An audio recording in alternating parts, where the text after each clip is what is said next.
The question that I will respond to is question number 4. It says, how specifically are you now being called to love God and others? Given your unique personality, talents, health, background, and experience, what are your particular ways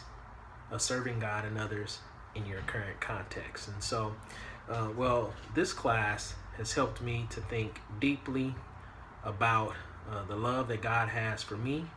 and who He has called me to be. It has helped me align my life experiences and realize that God is not a waster. And what I mean by that is that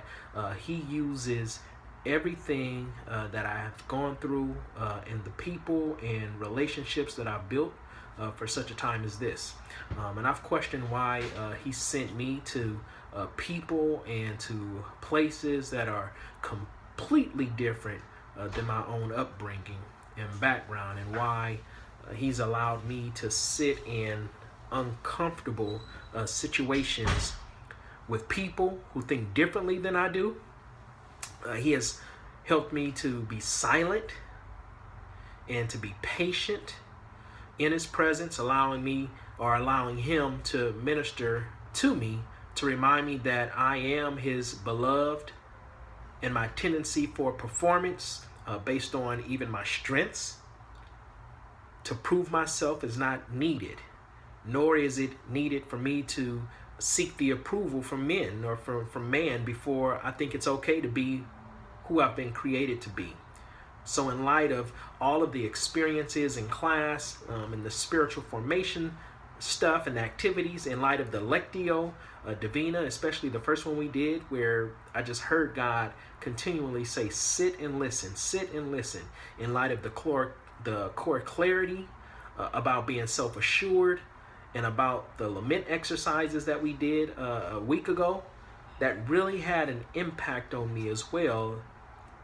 as others, has led me to this place of understanding my call here. And so I've been given the burden, if you will, to be in that place of discomfort and doing the hard work of reconciliation, even when it doesn't make sense. As much as I want to pull away at times and just be surrounded by people who get me,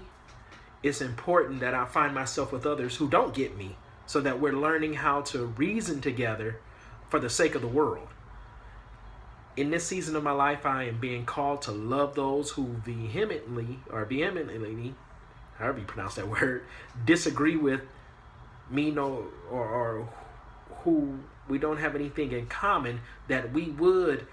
find something in common for the sake of the gospel. And to accomplish love, to break down walls of division between people groups and class, even when it seems as if I'm the only one in a predominantly white denomination, as well as a predominantly white missions organization, that God has given me a seat at the table of authority and decision making. And in that, I could selfishly right the wrongs, but then I think, at what cost? So it would be by my character and calling that God will elevate me to a place where I can have the heart of like a Bishop Tutu when it comes to forgiveness and reconciliation, and how that deep love and that deep transformation in me